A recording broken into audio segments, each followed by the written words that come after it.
rider ang naputulan ng paa matapos nitong sumalpok sa isang pampasaherong jeep sa Mariveles sa Bataan. Yan at iba pang rumarapidong balita mula sa probinsya, hatid ng iba't ibang istasyon sa ilalim ng MBC Media Group.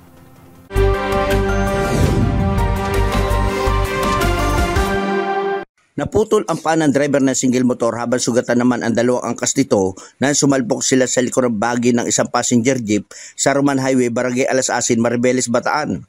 Batay sa investigasyon ng Mariveles Municipal Police Station, magkasunod na bumibiyahe ang dalawang sasakyan, ang jeep at motorsiklo sa parehong direksyon alas 11:20 ng gabi. Habang tinatak ng passenger jeep ang Roman Highway patungong Abukay, bigla itong binangga sa likurang bahagi ng motorsiklong walang plaka.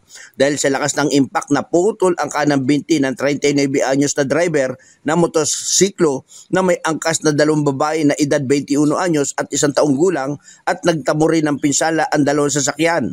Agad silang dinala ng Mariveles Medics sa Bataan General Hospital, Balanga City para sa gamutan. Sa ngayon ay nasa kustodiya na ng Mariveles Municipal Police Station ang dalawang sasakyan at driver na jeep habang nagpapatuloy ang investigasyon. Para sa MBC TV Network News, RH37, Danny Kumilang, una sa Pilipinas, una sa Pilipino.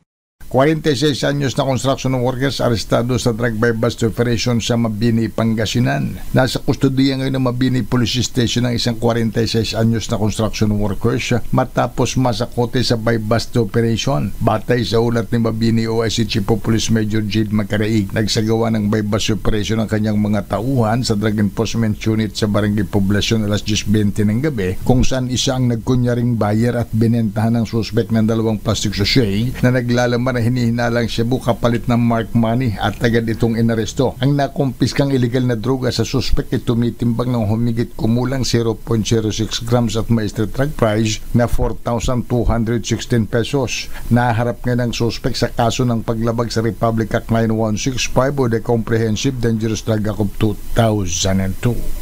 Mula sa Action Radio Pangasinan para sa MBC TV Network News, ito si Freddy Pajardo, RH38, una sa Pilipinas, una sa Pilipino.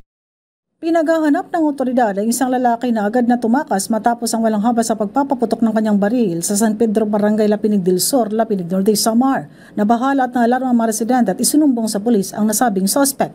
Patuloy sinasagawang investigasyon ng Lapinig Police sa ilalim ng pamumuno ni Police Captain Marlo Capate kaugnay sa nasabing illegal na pagpapaputok ng baril ng nasabing individual. Sa investigasyon ng responding police, lumalabas na basta na lamang walang habas sa pagpapaputok ng baril ang nasabing lalaki na ikinatakot ang mga residente na nasa lugar.